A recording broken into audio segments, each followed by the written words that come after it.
Bien, estamos en el libro de Génesis y estamos en el capítulo 4 y también trataremos el capítulo 5 esta noche.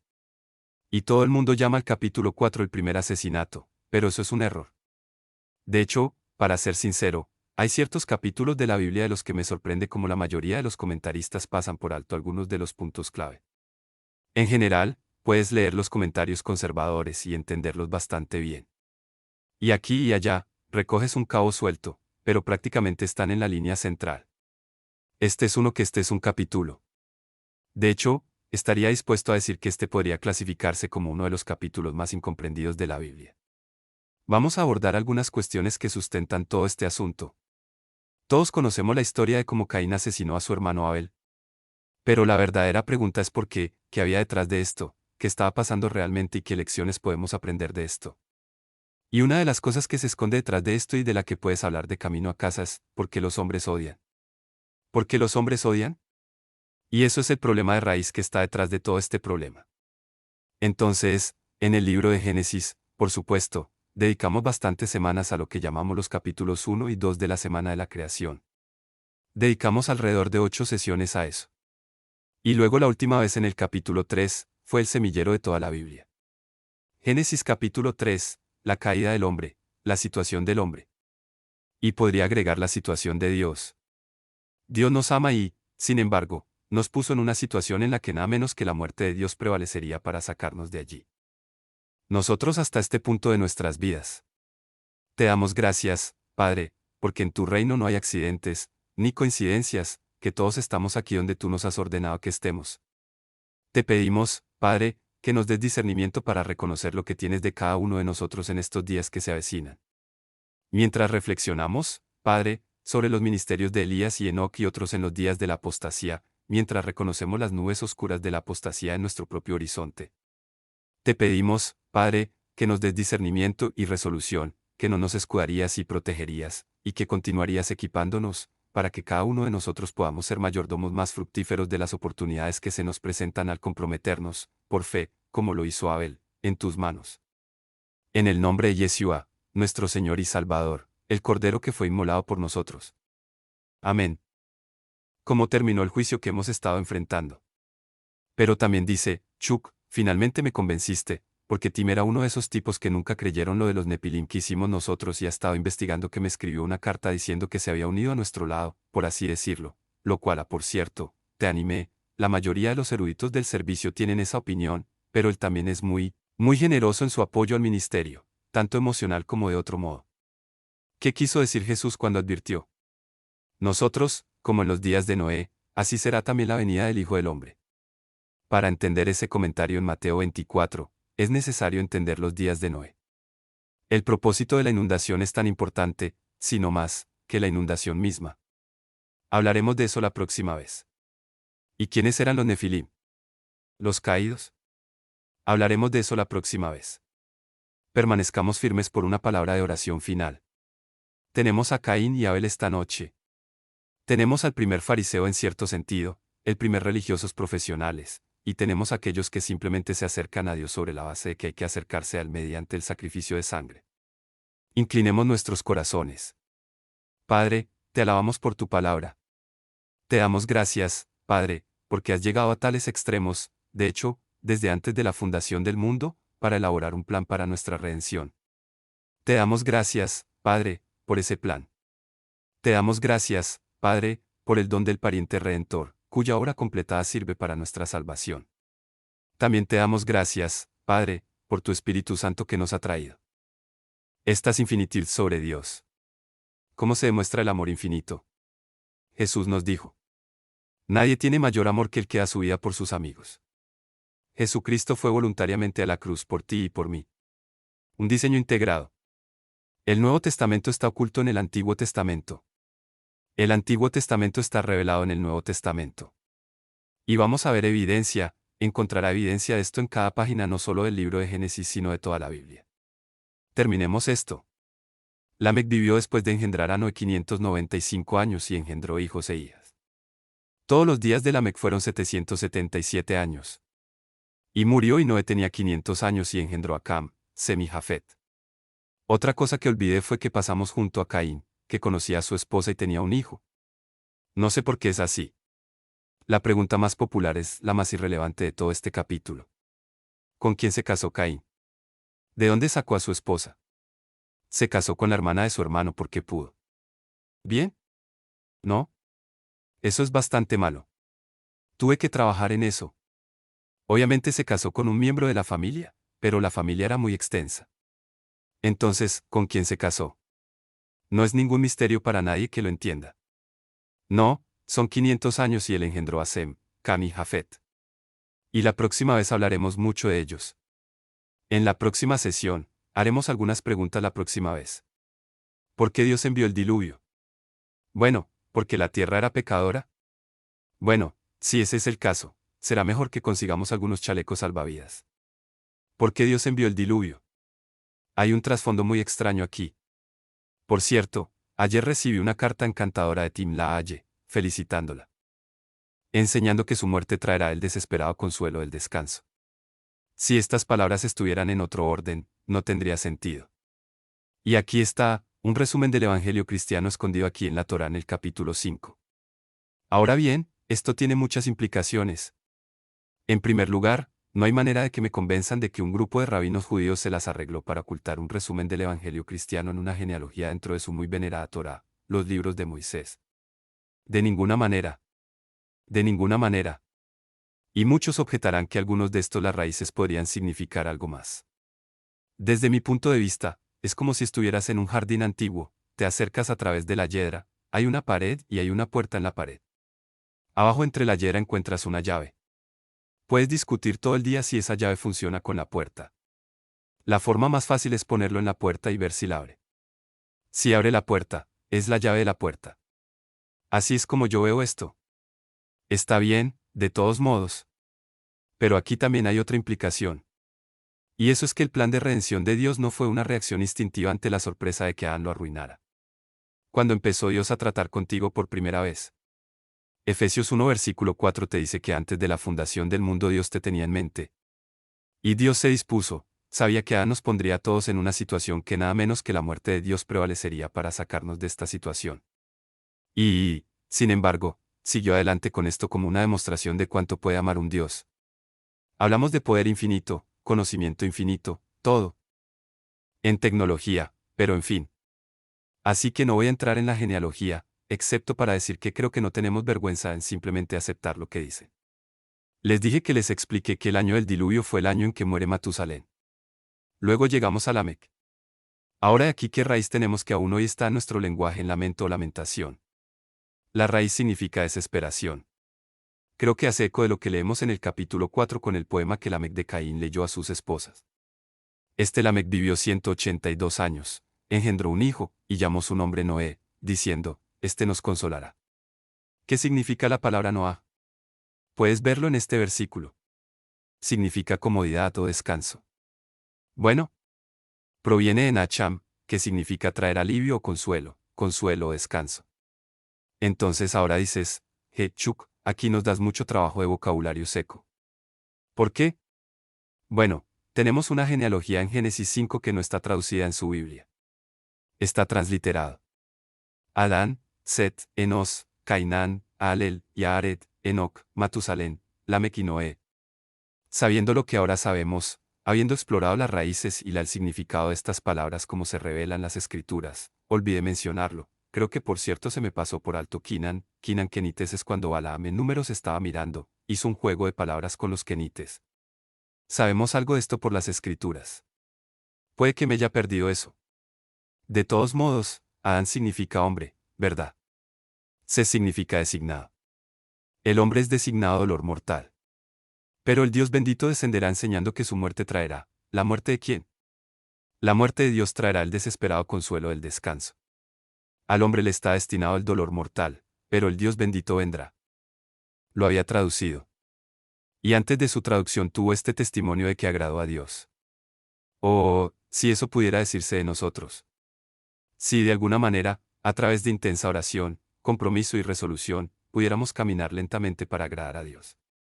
Enoc caminó con Dios que no fue un paseo casual que duró 300 años y que incluyó según Amós 3, implicó acuerdo, entrega y testimonio. Esas son tres cosas importantes.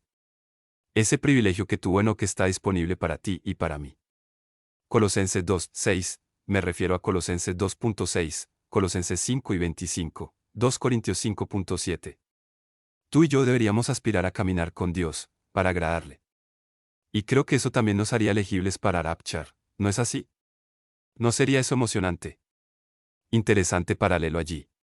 Matusalén, como hemos hablado, significa que su muerte traerá. He hablado de eso. Vivió 187 años y engendró a Lamec. Luego vivió, después de engendrar a Lamec, 782 años, y engendró hijos e hijas. Todos los días de Betusa fueron 969 años, y murió. Por cierto, muchas personas tienen problemas con estas leguminidades prolongadas, pero notarás que disminuirán gradualmente. Hay todo tipo de conjeturas científicas sobre por qué. Algo de esto tiene que ver con la radiación. Parte de ello podría tener que declinar del genoma humano, y así sucesivamente. Todos somos víctimas de estos pequeños diagramas de National Geographic y de lo que ocurre con el ascenso del hombre, ya sabes, desde los simios hacia arriba y demás. Rechazamos la evolución, pero aún somos víctimas de esa mentalidad. Suponemos que estos tipos eran idiotas, no tan inteligentes como nosotros. ¿Puede que sea al revés? Estaban mucho más cerca de Dios. Hay cosas que ellos sabían que nosotros todavía estamos empezando a descubrir. No necesariamente. Los que perecieron en el diluvio, por supuesto, los que se preservaron durante el diluvio y los que fueron removidos antes del diluvio.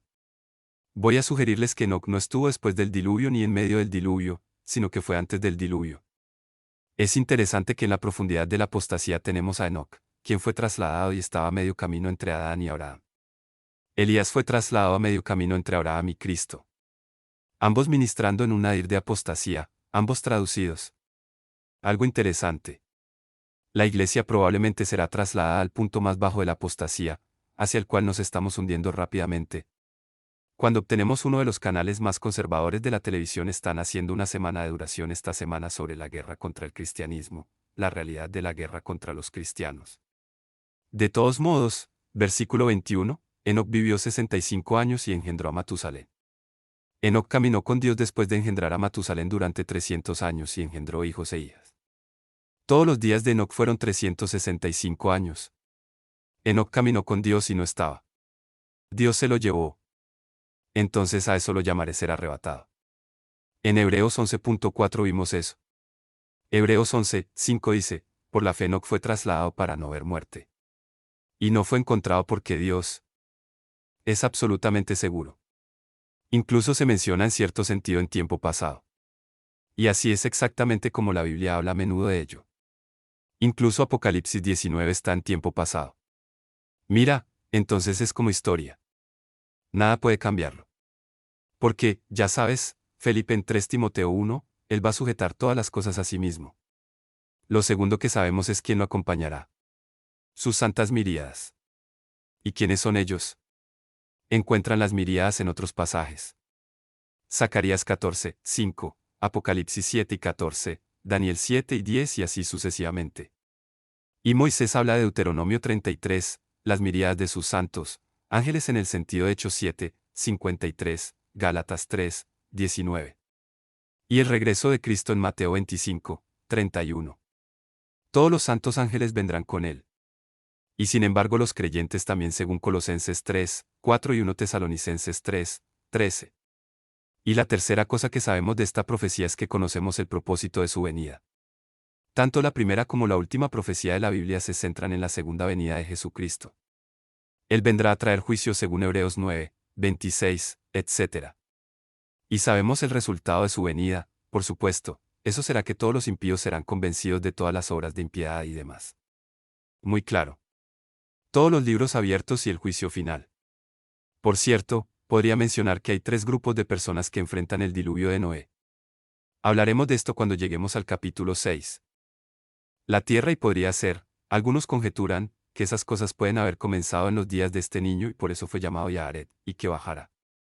Puede que eso sea profético, no lo sabemos, pero de todos modos se llama Yared. Y Yared vivió 62 años y engendró a Enoc. Y vivió después de engendrar a Enoc 800 años y engendró hijos e hijas.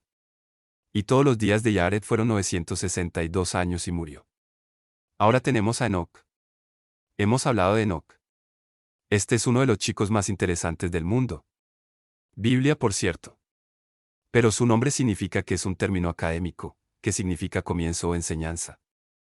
Enseñando diremos, Enoc. Es interesante que la profecía más antigua de la Biblia pronunciada por un profeta es la de Enoc.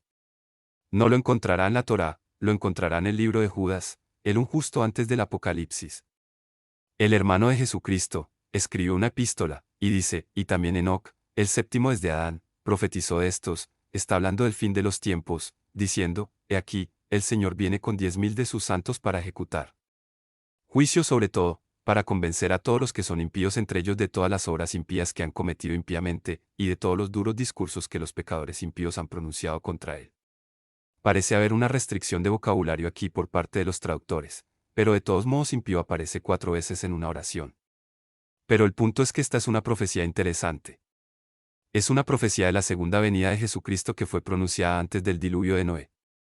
Creo que eso es algo interesante. Nos dice 4 cosas. Sabemos que la venida del Señor es segura. Usado para una herida, dolor, aflicción, enfermedad o maldad. Es incurable. Llamémoslo mortal. Enos vivió 90 años y engendró a Canaán. Y esta es una traducción desafortunada porque Canaán en realidad es arameo. El hebreo sería Kinan. Pero de todos modos, Enos vivió después de engendrar a Canaán 815 años y engendró hijos e hijas y todos los días de Enos fueron 905 años y murió. Kinan, que puede significar tristeza, canto fúnebre o elegía. En realidad, palabras bastante sombrías. ¿Te imaginas criar a ese niño? Eligiendo equipos de baloncesto, lamento que estés en nuestro equipo. No funciona. Bueno, Eaos tampoco. Eres incurable, pero estás de nuestro lado. De todos modos. Y vivió Canaán 70 años y engendró a Malaleel. Ahora supongo que se cansó de él, de su padre y de su abuelo, esos nombres sombríos. Entonces, cuando tuvo a su hijo, le dio un bocado, pero vaya, es un gran nombre. Malaleel. Iré en un minuto. Después de que él vivió, tenemos a Malaleel 840 años, tenemos hijos e hijas, y los días de Canaán fueron 910 años y él murió. Malaleel, su raíz 2, es Malal, que significa bendito o alabado uno. Y él, que es el nombre de Dios. Entonces Malaleel significa el Dios bendito o el Dios alabado. Un bocado pero un gran nombre. ¿Te imaginas tener el nombre de Dios en tu asa? Eso es bastante bueno. Malaleel vivió 65 años y engendró a Yahared. Malaleel vivió después de engendrar a Yahared 830 años y engendró hijos e hijas. Y fueron todos los días de Malaleel 895 años y murió. Ahora Yahared es un uno fácil porque Yarad es un verbo hebreo que significa bajará. Ahora, cuando llegas a Génesis 6, aprendes acerca de algunas cosas extrañas que sucedieron.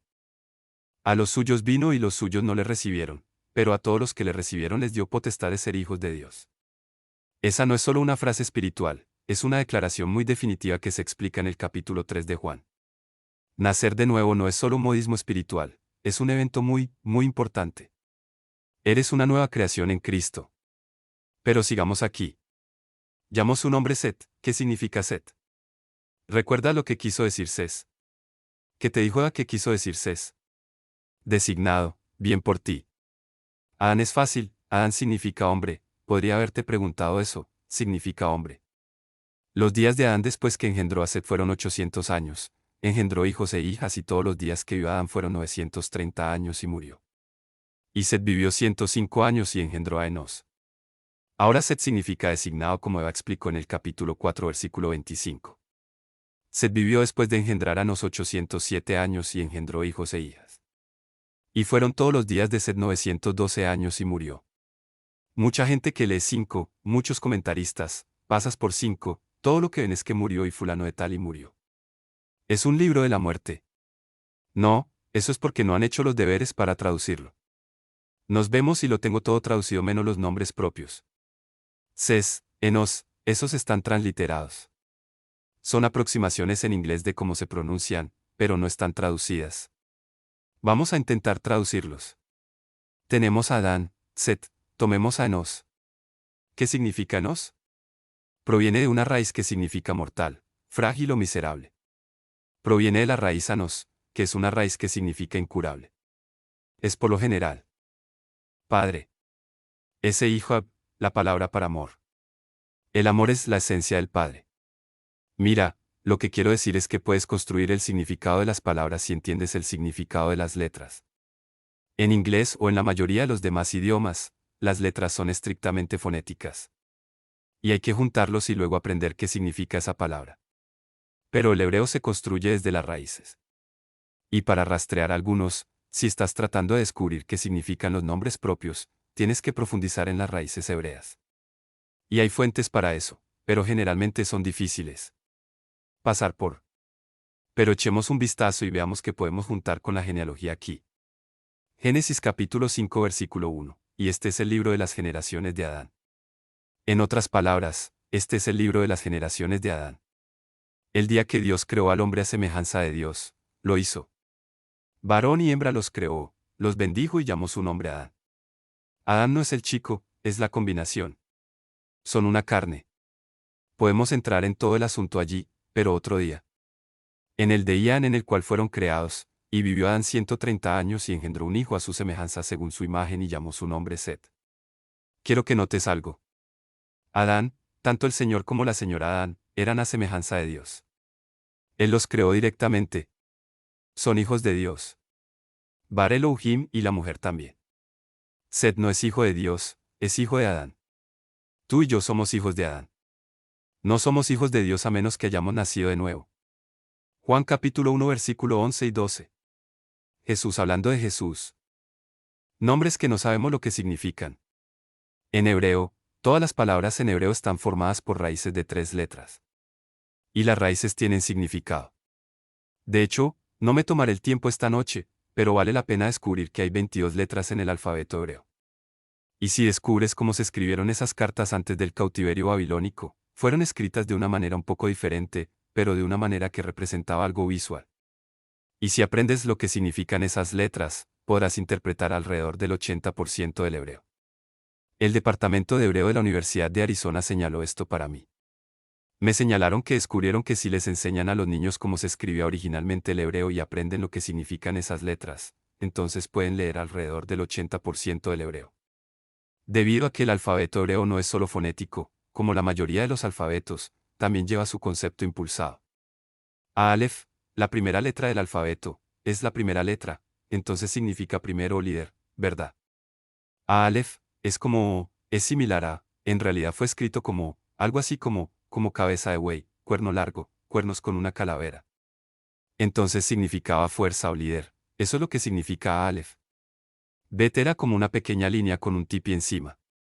Más tarde se convirtió en nuestra abeja, pero apuesta en hebreo significa casa. Entonces, si tienes a Aleph y a Bet, es el líder de la casa. Aleph, Bet, es el nombre de padre. Se toma el, que es aliento, que significa espíritu, se pone eso en medio de la palabra, es la esencia de esa palabra. Si tomas un y lo pones entre el Aleph y la apuesta, tienes el espíritu, la esencia de él. Vive 187 años. Tiene un hijo llamado Lamec. Hablaremos más sobre él en un minuto. Y Lamec vive 182 años y tiene un hijo llamado Noé. ¿Cuántos de ustedes han oído hablar de Noé? Alrededor del 80%. Tenemos un problema. No estoy bromeando. Estoy bromeando. Y por supuesto Noé, es en su año 600 cuando llega el diluvio. Si haces aritmética, descubrirás que Matusalén, el año en que muere Matusalén es el año en que llegó el diluvio. Su vida fue una profecía. Su vida fue una profecía de misericordia. Si la vida es una profecía de misericordia, no es casualidad que su vida sea la más larga de la Biblia. Porque lo que Dios está diciendo es que Él es un Dios misericordioso, que su misericordia se extiende más allá de lo que uno esperaría. Pero también es finito. Hay un punto en el que incluso eso tiene sus límites. Entonces quiero hablar un poco. En Génesis capítulo 5 vamos a encontrar una genealogía de 10 personas. Adán, Set, Enos, Cainán, Malalel, Yared, Enoc, Matusalén, Lamec y Noé. 10 chicos. Si hay todo este significado escondido detrás del nombre de Matusalén, ¿qué pasa con el resto de estos tipos? Ahora tenemos un problema aquí porque muy pocas personas tienen los recursos para intentar desentrañar los nombres propios. Si nos fijamos en la concordancia de Strong, estas concordancias típicas, no tratan con nombres propios. Nosotros mismos no traducimos nombres propios. Mi nombre legal formal es Charles. ¿Qué significa Carlos? Nadie está muy seguro. Intentan vincularlo con Carlomagno. Hay todo tipo de conjeturas en los pequeños folletos que puedes encontrar. Pero ellos no lo saben. Se ha perdido en la antigüedad. Cualquiera que sea el significado de su nombre, algunos de ustedes probablemente tengan. Matusalén. Matusalén. Tocar el asunto exacto. Exactamente.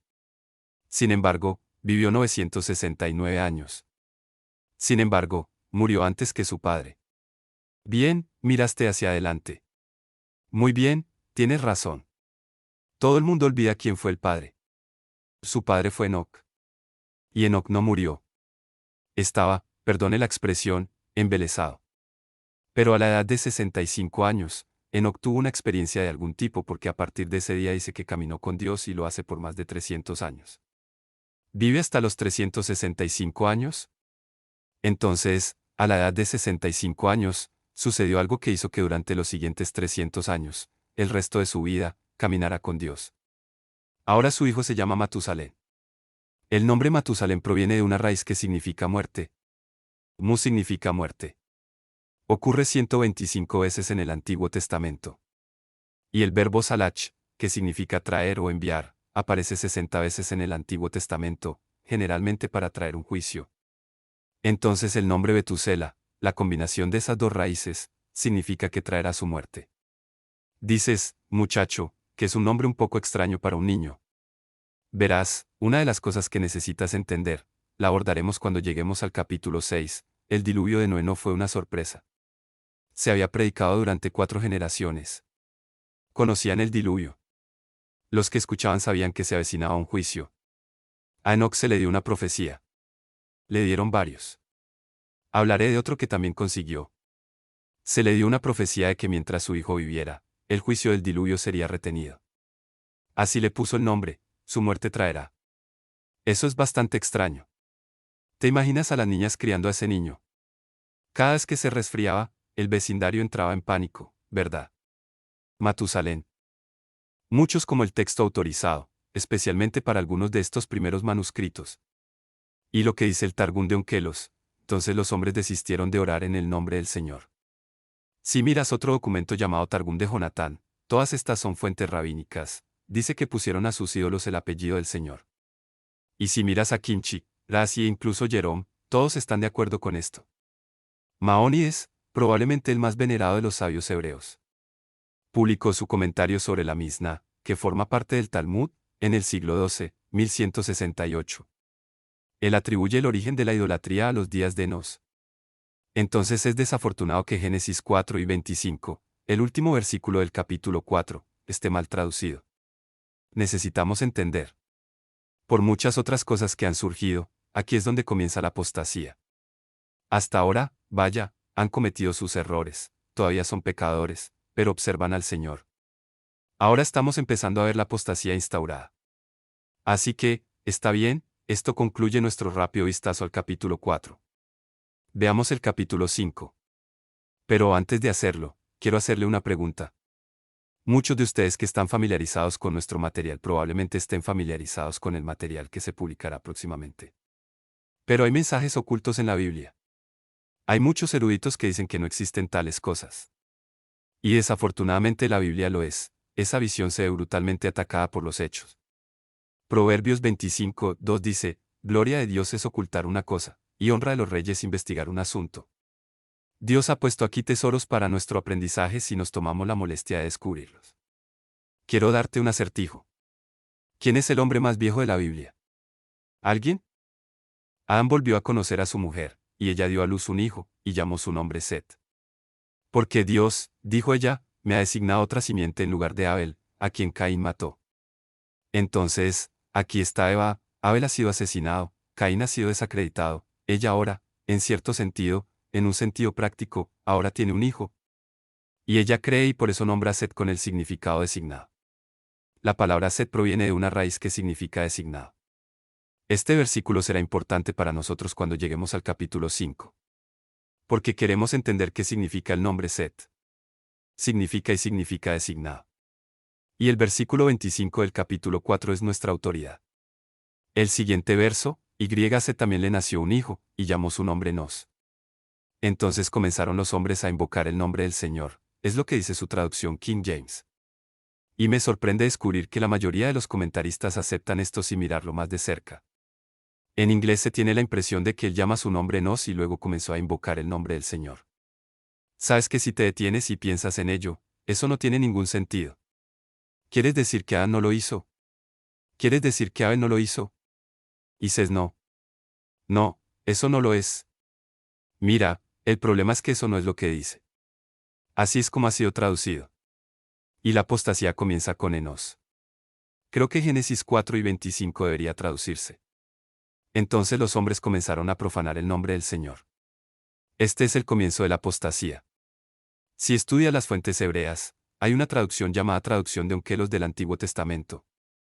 En las comunidades judías, en las comunidades escolásticas, se le conoce como traducción. El Targum de Onkelos es considerado por ganado vacuno, y por ganado se entiende rebaños en general. Y el nombre de su hermano era Yubal, y él era el padre de todos los que tocaban el arpa y el órgano. Así que aparentemente hay artesanos expertos que están empezando a surgir en la cultura aquí. Y Asila también desnudaba su bastón de trompa, instructora de todo artífice del bronce y del hierro. Vaya, eso sitúa al latón y al hierro muy temprano en la historia del hombre. Y la hermana de Tubalcaín era Naama. Y Lamec dijo a sus esposas, y por cierto aquí tenemos solo un fragmento de poesía. Y ha sido el tema de mucha perplejidad escolástica. Pequeño poema.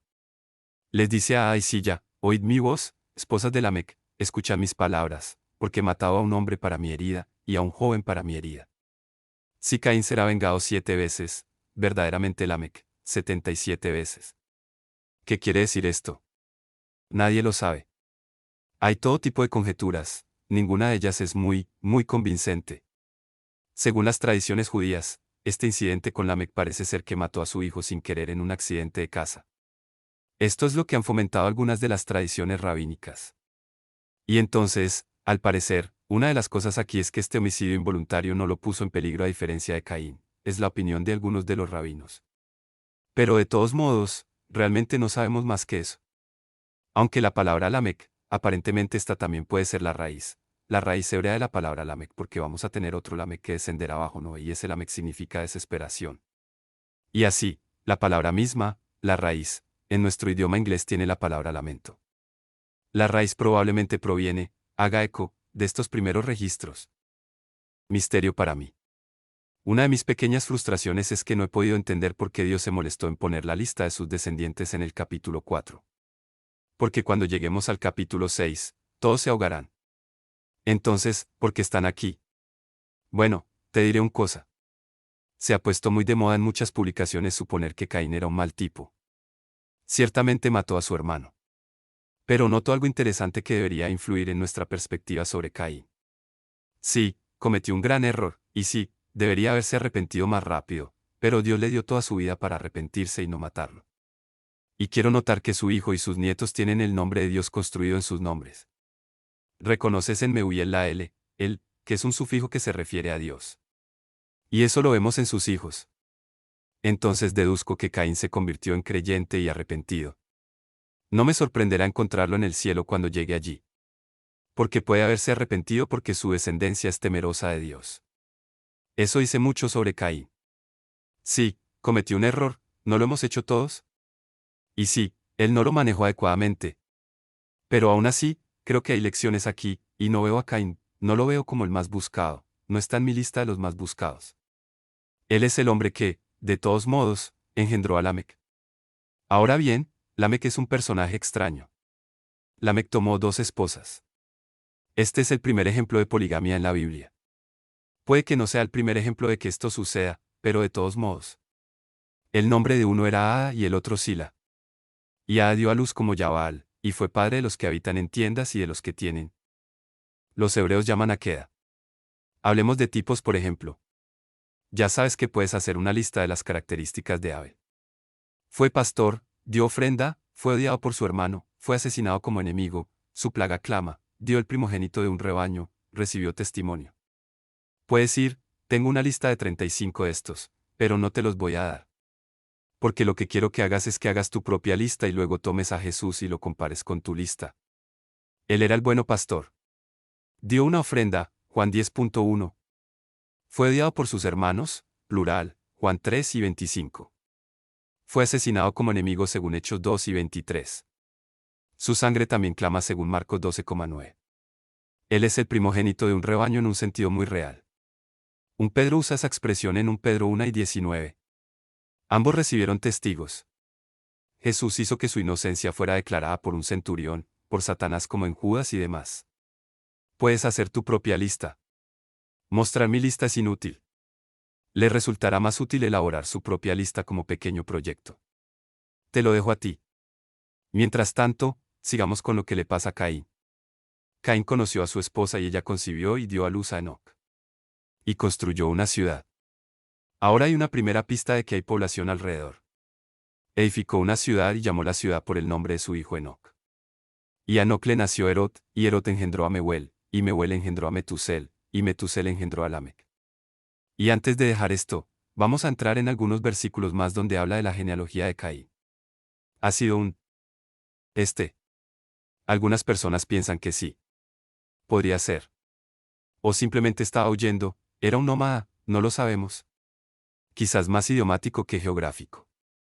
Ahora hablemos un poco de ellos. Tanto Caín como Abel procedían de los mismos padres. ¿Siempre dices que es hereditario o es ambiental? Bueno, ambos tienen los mismos padres y el mismo entorno. Pero son opuestos. Ambos están caídos. Los padres están caídos. Caín y Abel están ambos caídos. Ambos son pecadores. Abel también. Ambos están fuera del Edén. Todo esto sucede después de Adán y Eva fue expulsada del jardín. De modo que están judicialmente alejados de la presencia de Dios. Bueno, aunque tienen una base diferente. De aquí parten. Esto es todo lo que tienen en común. Esto es lo que tienen en diferencia. Uno me estoy apoyando en sus propias obras, Caín, y uno me estoy apropiando por fe de lo que terminará siendo la obra completa de Jesucristo. Esa división nos divide a todos. La predicación de la cruz, nos dice Pablo, es necedad para los que se pierden. Pero para nosotros, los salvos, es el poder de Dios para salvación. Todos en el planeta Tierra están en una de dos categorías. O eres salvo o no eres salvo. Hay muchas divisiones dentro de cada una de esas cosas. No todos los salvos tendrán los mismos privilegios y las mismas recompensas. Ese es un tema completamente diferente. Pero o eres salvo o no lo eres. Si eres salvo, lo eres gracias a tu dependencia de una relación personal con Jesucristo. Y lo mismo ocurre aquí. La muerte es necesaria, pero Dios proveería esa muerte y eso quedará demostrado de manera muy dramática cuando lleguemos al capítulo 22 de Génesis. ¿Qué? Aquí. Este no es el día después del martes o algo así. Esto es, ya sabes, quién sabe. Entonces descubrimos en breve que van a construir ciudades. Algunos de los descendientes de Caín van a construir ciudades. Vean, reconozcan que la población ha ido creciendo. Aquí no se trata solo de una pequeña familia que vive en una propiedad limitada. Y el Señor le dijo, por tanto, cualquiera que mate a Caín, 7 veces será castigado. Y el Señor puso una señal sobre Caín, para que cualquiera que lo encontrara no lo matara. Y Caín salió de la presencia del Señor y habitó en la tierra de No, al oriente del Edén. Ahora, si haces una pequeña búsqueda en la biblioteca, encontrarás todo tipo de especulaciones sobre lo que fue la marca de Caín. La respuesta es que no lo sabemos. Las especulaciones son bastante inútiles. Fueran lo que fueran, para Caín, a la gente le gusta pensar que ciertas cosas étnicas son la marca de Caín y luego de sus descendientes, excepto recordar que, sea lo que fuere, acabó con el diluvio de todos modos, vale. Eso viene en el capítulo 6. Ahora, hay una conjetura, no haré muchas conjeturas sobre la marca de Caín, excepto para sugerirte esto. Quizás la marca no era algo que tuviera él, sino algo que le habían dado. Y algo en lo que podía confiar como prueba de su fe. Si confía en esa marca, tendrá la protección de Dios. Esa es una sugerencia, una posibilidad. Pero en cualquier caso, Caín salió de la presencia del Señor y habitó en la tierra de No. Y nuevamente el hebreo es un poco ambiguo. No está claro si se trata de un discurso geográfico o idiomático. Porque la tierra de No es la tierra del exilio, la tierra de la huida. Es un lugar literal. La idea de ojo por ojo, diente por diente como concepto, ¿verdad? ¿Qué estaba justificado que Dios hiciera aquí? Caín es un asesino. ¿Qué debería haber hecho Dios? Debería haberlo matado. ¿Por qué no lo hizo? ¿Por qué Dios no le quitó la vida a Caín, vida por vida? Bien por ti, bien por darle la oportunidad de arrepentirse. Verás, Dios, incluso aquí, es un Dios de misericordia. Él deambulará, tendrá sus problemas, pero tendrá tiempo para considerar, arrepentirse, confesar y tener un pecado. Y sí, Hebreos 12, 24, Jesús, y a Jesús el mediador. Del nuevo pacto y a la sangre rociada que habla mejores cosas que la de Abel. Y es interesante cómo la sangre derramada de Dios, Jesús, se contrasta con la de Abel. Ambos hablan, pero obviamente nuevamente en Hebreos, todo el tema en Hebreos es que Cristo es preeminente. Por supuesto que ahora Caín responde a esto. Caín dijo, y Jehová mi castigo es mayor de lo que puedo soportar. He aquí, tú me has echado hoy de la faz de la tierra, y de tu presencia seré escondido, y seré fugitivo y vagabundo en la tierra, y sucederá que cualquiera que me encuentre, me matará, en serio. ¿De cuántas personas está hablando? ¿Cuántas personas crees que están vivas en ese momento? Mira, tú y yo, sabemos acerca de Adán y Eva. Seth no ha nacido todavía, aparentemente, ¿verdad? ¿O sí? Verás, Adán y Eva tuvieron muchos hijos e hijas. Algunos eruditos estiman que la población incluso aquí podría haber sido de varios cientos de miles. No estoy diciendo que fuera, no me malinterpretes, pero te das cuenta de que hay largas vidas involucradas. Largas vidas involucradas. No tenemos idea de la cronología. La sangre es un problema en Génesis 3, es un problema en Génesis 4. Entonces, pasando al versículo 8 del capítulo 4, Caín habló con Abel su hermano, y sucedió que cuando estaban en el campo, Caín se levantó contra Abel su hermano, y lo mató. Y una y otra vez, Dios trata de lidiar con esto como un padre amoroso. La ira desenfrenada de Caín aparece. Y en efecto se volvió no solo hostil hacia su hermano sino también enemigo de Dios. Entonces parecería que Dios está tratando de obtener de Caín una confesión. Si él confesaría y se arrepentiría, había provisión. Dios está tratando de ayudarlo aquí. El Señor dijo a Caín, ¿dónde estaba tu hermano? Y él dijo, no lo sé. Soy el guardián de mi hermano. Qué respuesta más descarada, descarada y vergonzosa a un padre amoroso. Soy el guardián de mi hermano. La respuesta, por supuesto, es sí, lo eres. Él dijo, ¿qué has hecho? La voz de la sangre de tu hermano clama a mí desde la tierra. Por cierto, Hebreos 12, 24 dice, la sangre rociada que habla mejores cosas que la de Abel. Mira, esta sangre está llorando una cosa, la sangre que fue derramada en la cruz llora otra.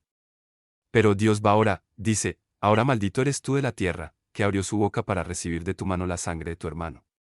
Cuando labras la tierra, ya no te volverá a dar su fuerza. Fugitivo y vagabundo serás en la tierra. Qué ironía aquí. Él es un granjero. ¿Cuál es la maldición? La tierra no cederá su cultivo. Hay algo aún más extraño aquí. Cuando lees el libro de Levítico, te encuentras con toda esta idea del extalionis. Problemas faciales, cicatrices de la terrible experiencia. Todo eso apunta a eso. Ese es el clímax. Dios hizo un gran esfuerzo para orquestar toda la precisión que se cumplió en la cruz. Por la fe Abel ofreció a Dios mayor sacrificio que Caín, por lo cual obtuvo testimonio de que era justo. ¿Era Abel un pecador? Absolutamente. ¿Estaban caídos sus padres? Absolutamente. ¿Eran pecadores? Absolutamente. ¿Por qué? Murieron. La pena del pecado es la muerte. Entonces no es que él fuera libre de pecado, sino que era justo. ¿Cómo? Al poder apropiarnos por fe de la provisión que Dios había hecho para su pecado. Algunos han dicho que nadie irá al infierno por su pecado. Estarán en el infierno por rechazar la provisión que Dios hizo para su pecado. Por la fe Abel ofreció a Dios mayor sacrificio que Caín, por lo cual obtuvo testimonio de que era justo, dando Dios testimonio de sus ofrendas, y estando muerto, aún habla. Por eso Abel es llamado profeta por Jesucristo y aquí por el escritor de Hebreos. Entonces Abel es el primer profeta. Y en cierto sentido voy a sugerir que Caín fue el primer fariseo. O el primer religioso profesional. El primero en intentar argumentar por mérito propio. O las obras que produjo como agricultor. Son obras versus gracia aquí en el capítulo 4. Cuando llegas al libro de Romanos, el libro de Romanos es un desarrollo detallado y preciso de ese tema, pero tiene sus raíces en Génesis 4. Llega a Hebreos 9 versículo 22, casi todas las cosas son purificadas por la ley con sangre y sin derramamiento de sangre no hay remisión. Una cita vigente de Levítico 1711. El derramamiento de cargar. Él es el heredero aparente. Es el hijo primogénito. Entonces, ¿cuál es el problema? Los proverbios nos dicen que donde hay contención, hay orgullo. Hay orgullo. Y Caín está molesto. Cuando llegamos al libro de Hebreos, capítulo 11, versículo 4, dice, por la fe, Abel ofreció a Dios mayor sacrificio que Caín. ¿Qué hizo que el sacrificio de Abel fuera más aceptable y más excelente que el de Caín? Porque estaba siguiendo las especificaciones que Dios le había dado a sus padres. Que Dios había ordenado la ofrenda de un cordero. Porque el cordero es importante. No, pero es profético.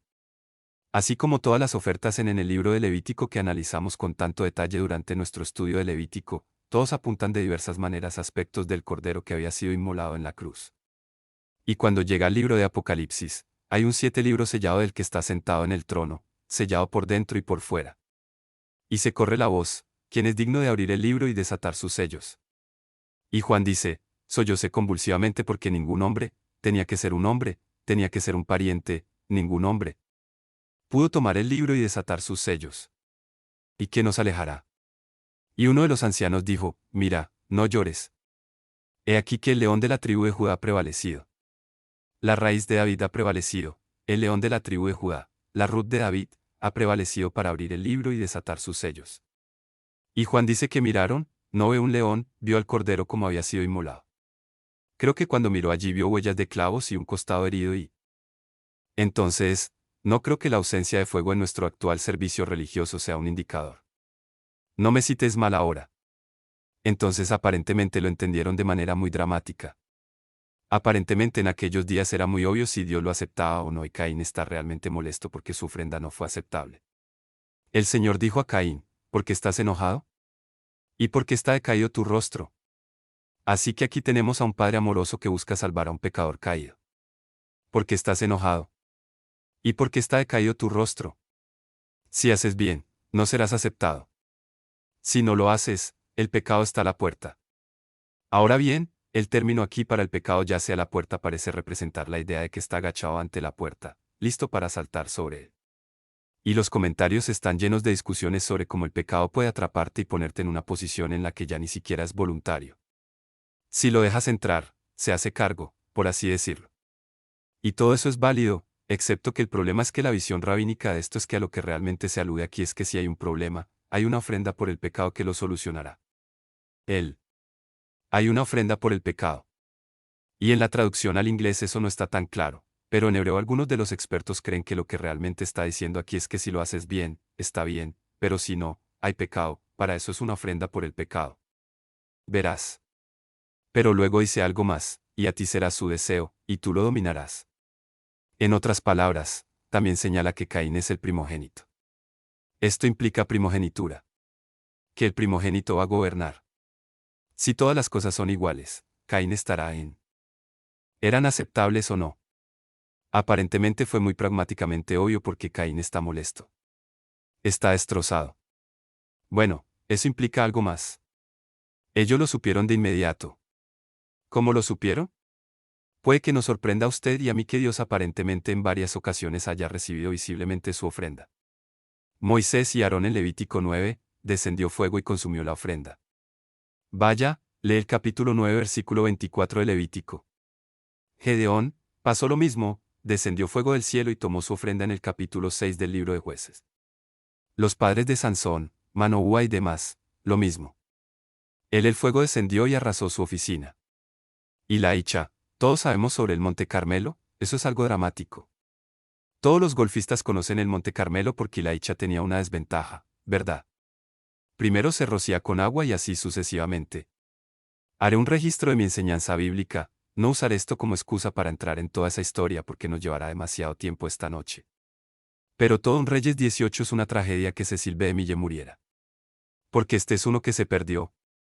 Él habría hecho esto bien. Por supuesto ahora con gráficos por computadora es más fácil. Pero de todos modos. David, una Crónicas 21. su ofrenda fue aceptada por fuego del cielo. Primera de Crónicas 21, Salomón es segunda de Crónicas 7. Me asombró, encontré 6, estoy seguro de que hay un séptimo uno que he pasado por alto. Pero hay ocasiones en las Escrituras en las que Dios se acerca, supongo que podría argumentar que el séptimo uno sería capaz, bueno, debería tomar el primero uno, eso me daría mi lindo y pequeño 7, pero de todos modos, la neta es que Dios aparentemente en ocasiones hace descender fuego del cielo. Y. Sentimiento de envidia, celos, lo que sea. Bueno, esto plantea otra pregunta peculiar. ¿Cómo lo supieron? Ahora bien, es posible que algunos de ustedes hayan puesto ofrendas en nuestra caja de ofrendas al entrar aquí o cuando se vaya. Ahora bien, probablemente pueda tener un alto grado de confianza en que si su cheque no rebota, su oferta será aceptada, ¿verdad? Pero seguimos nuestros procedimientos con nuestros distintos ministerios. La placa pasa por la iglesia. Realmente no sabes si la ofrenda que pones en ese plato es aceptable para Dios o no. Ya sabes, puedes tener un alto grado de confianza en que la administración cobrar diligentemente el cheque y aplicarlo a su presupuesto. Eso no es una verdadera ansiedad de tu parte, pero si eres realmente sensible espiritualmente, podrías decir, caramba, ¿cómo sé que Dios realmente acepta mi ofrenda? Sabes, si tienes discernimiento espiritual, eso es un problema. Si tienes algún pecado en tu vida, si hay algo que estás permitiendo en tu vida que ofende a Dios, ya sabes, esa ofrenda en un sentido espiritual tal vez no sea aceptable para Él. Tienes algunas cosas con las que tienes que lidiar.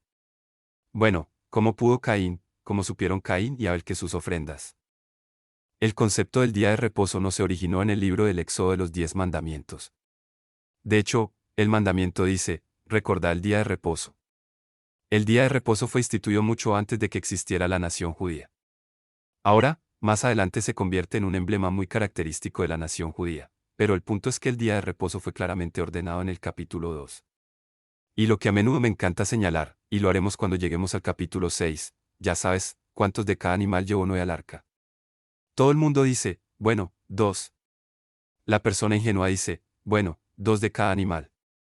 Los que han hecho un poquito más de daño. Decimos que no, eran 7 de cada uno de los limpios. Bien. 7 de los limpios, 2 de los inmundos. ¿Por qué 7 de los limpios? Bueno, por las ofertas suponemos que cuando termine la cosa. Pero la verdadera pregunta es, ¿cómo es posible que nadie sepa que es limpio o impuro? Esas son definiciones rituales. Nadie sabía lo que era una línea limpia. Eso fue mucho antes de Moisés, mucho antes de que se codificaran las ordenanzas levíticas. ¿Pero qué nos dice? Esas ideas se plasmaron nuevamente en el Edén. Y les voy a sugerir que aparentemente Adán y Eva recibieron instrucciones de Dios sobre cómo serían adorados.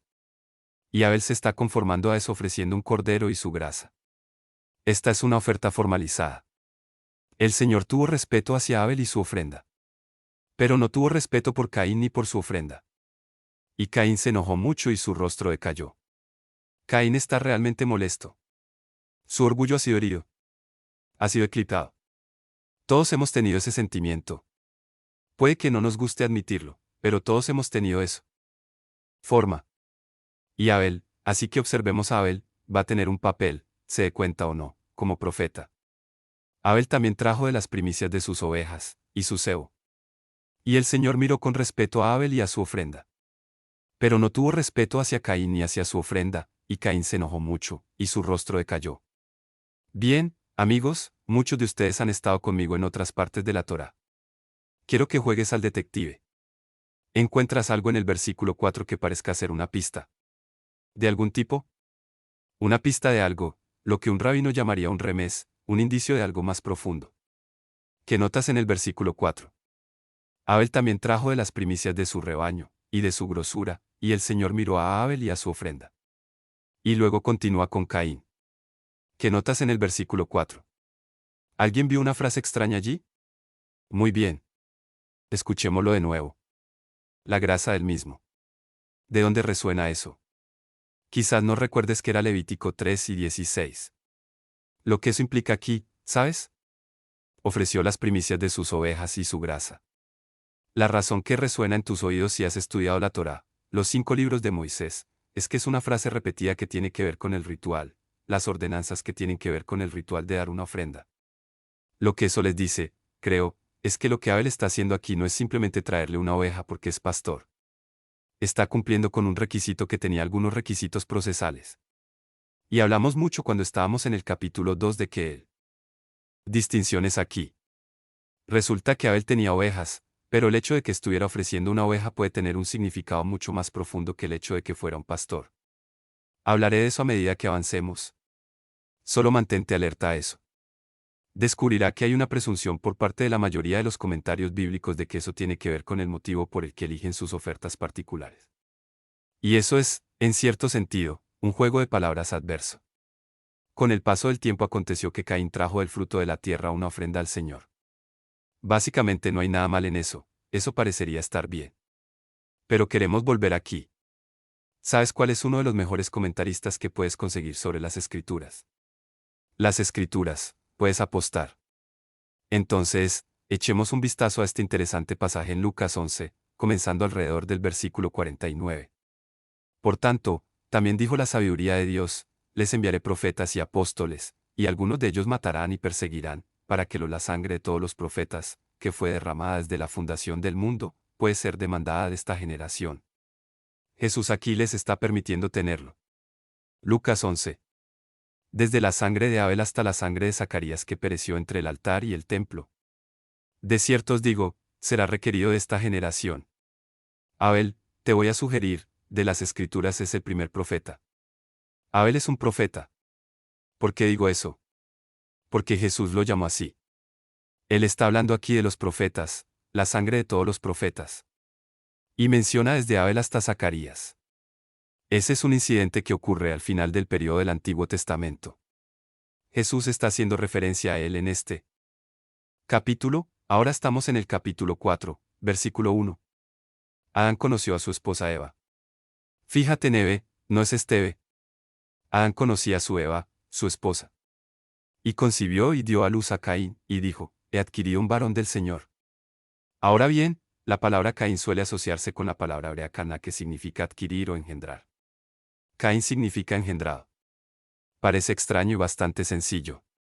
Y yo he engendrado un hombre del Señor. Ahora bien, desde el punto de vista de Eva, ella probablemente estaría justificada al suponer que esta era la respuesta a la promesa de Dios. De la simiente de la mujer. Y aquí está su semilla.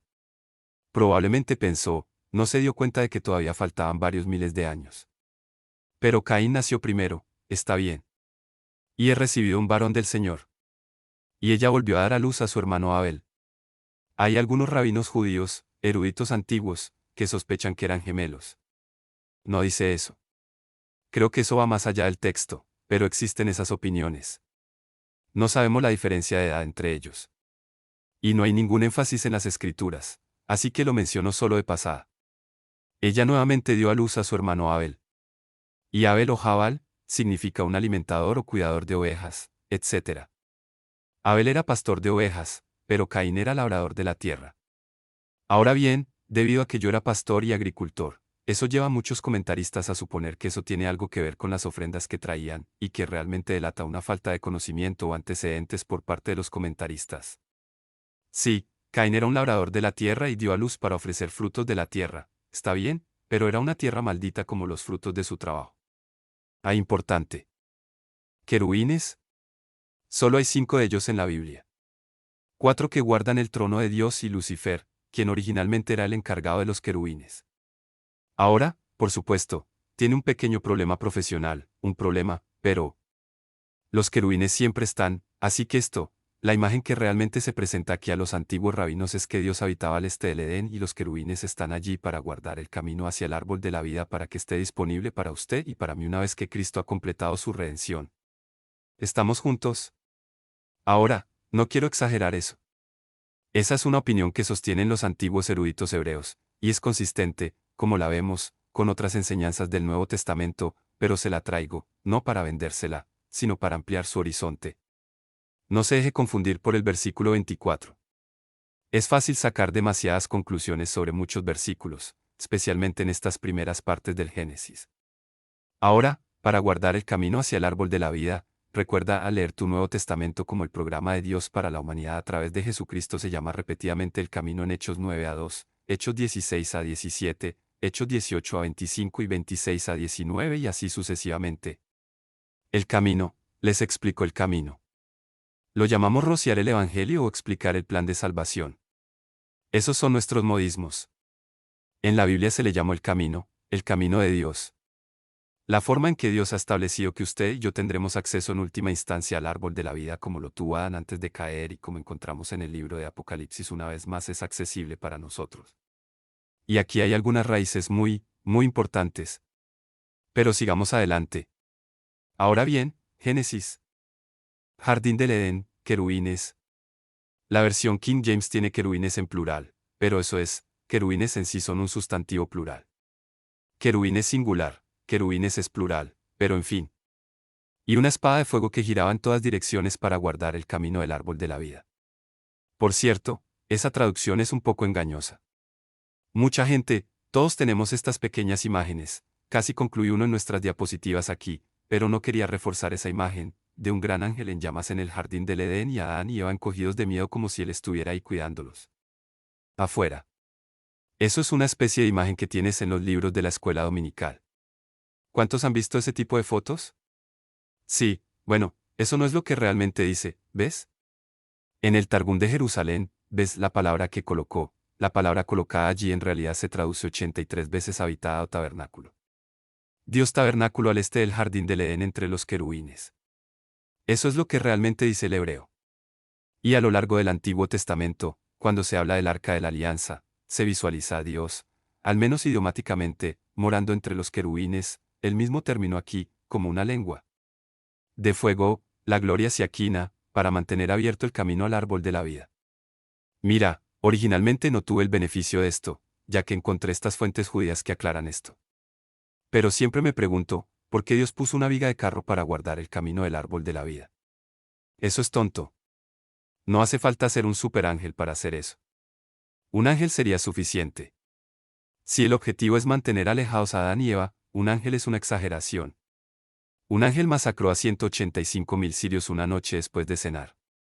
No te metas con los ángeles. Esto es de nuestra asistencia a la escuela dominical o lo que sea. Es nuestra confianza 100% en la obra completa de Dios mismo. Hay dos árboles. En un Pedro se habla de la cruz como de un árbol y de un hacha.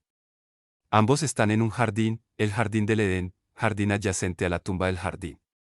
La cruz está unida a un árbol en Gálatas 3. Recuerde, Baquer es ahorcado en el capítulo 40. Llegaremos a eso más adelante en Génesis. Amán fue ahorcado. Recuerda, dice en Esther, siempre escuchas a Amán siendo ahorcado. Esa es una mala traducción. No fue ahorcado. Fue empalado. Fue empalado. Él fue crucificado. Los persas inventaron la crucifixión. Los romanos lo adoptaron ampliamente. Pero de todos modos, hay más en toda esa historia.